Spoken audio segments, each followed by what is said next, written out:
Next up, we've been mostly music. Usually it sounds good, make it silly. Some clear notes with some scary voice on your side. Come on.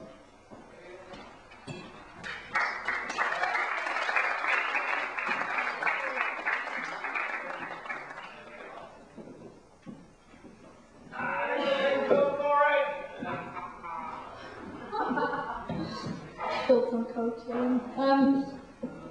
Let's see, actually it's fitting that Moon ended with a song because I'm going to start with something that uses music. My friend could just help me.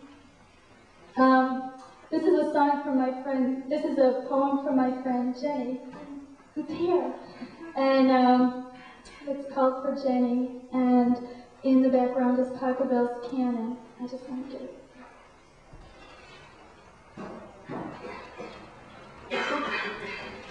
Okay, if you could put on the music and check the volume louder, please. Is that good? Is that too loud? Can you hear me? Back off the mic a little. Okay. A little louder, Chris? Okay. Thanks. We burn through our lives like the sun, ripping through a garden, like the pianist storming fingers across the keys, like music plucked furiously against the echo of subway corridors. I think of this now, cups of tea sipped during long conversations, and poetry stretched across the table. Here's the rub. It's our lives here, our lives. And somewhere above this sea of poems, somewhere under the naked sun, we live. That's poetry. We burn through our lives like the sun.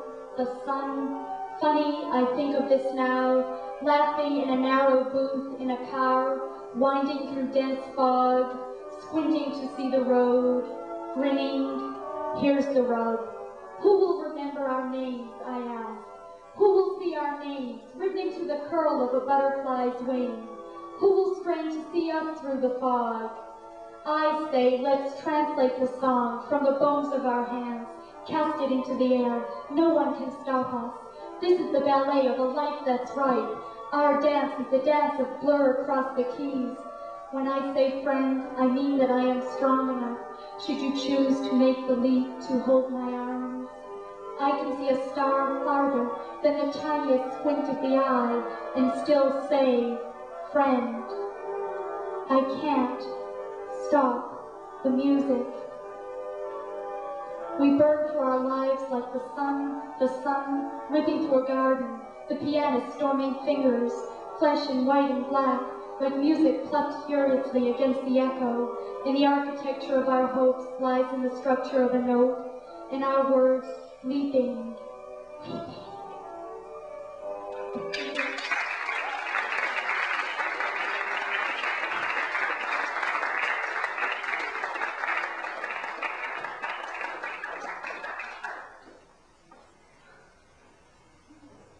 By the way, am I standing too close to the mic? Can you hear the words okay? I'm standing too close to the mic? Yeah. Oh.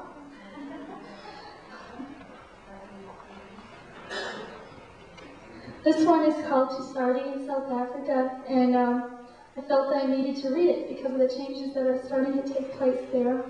And he lives in Swaziland, which borders on South Africa, and he spent part of his life there in South Africa, including the jails. Is this distance okay? To Sardi in South Africa. Many nights walking home, I wore your gloves, though large they were, and felt my fingers warm under the thick brown leather.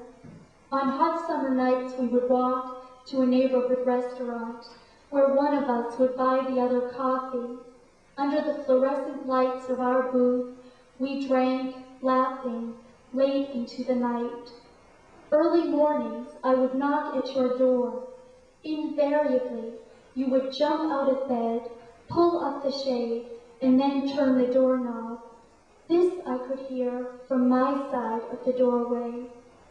All this I say aloud, Sardi, to remember what we are, because what are politics? What are they but loud disruption around the silent places where two people meet. A brown embrace, a white smile. You used to call yourself colorblind, but there were no gray places where we lived.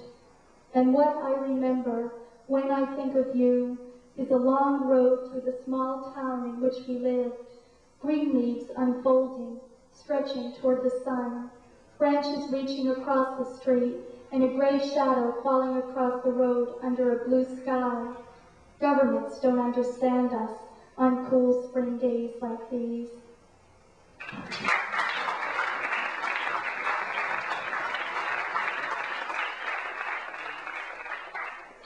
This one is called At Mount Auburn Cemetery. It's for Eleanor, who's the next reader. It's about a walk that we took there one day.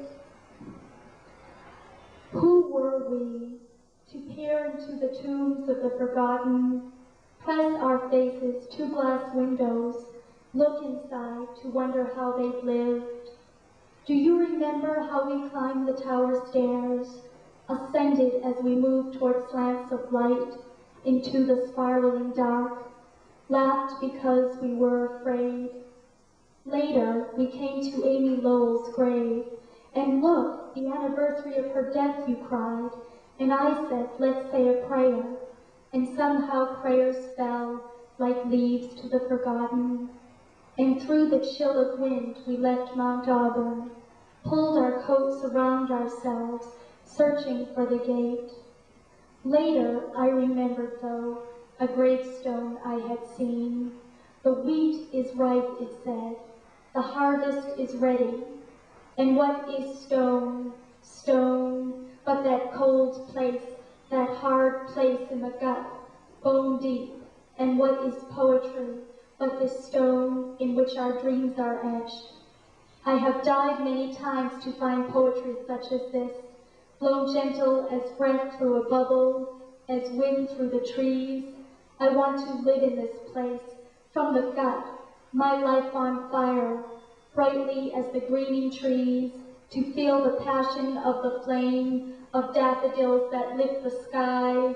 Let me cast aside all that is useless, like ashes, and keep the rest. I will blaze a trail through this stone, and then I'll etch my name in it. Thank you.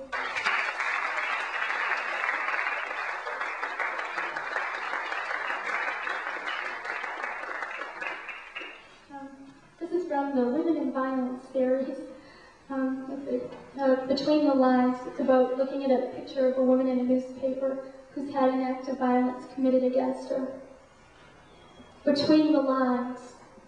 I saw her bleeding, and she bled within the frame of that still life photograph, the grays and blacks melting under a picture of some other, luckier woman who was holding a Coke bottle. I saw her bleeding, and her gray blood, I thought it would stream across the page, down past the page number. I knew her. Her eyes were half closed like mine, and as we squinted at each other, I thought I saw the sorrow of her lips curl down. Her hands, which were not in the photograph, must have been clenched as mine were, or perhaps they were open, two palms waiting. Between the fine print, too big to be lost between the lines, I saw what she was saying. The name woman curled around her mouth, and a song that I remembered, quietly hummed beneath her breath.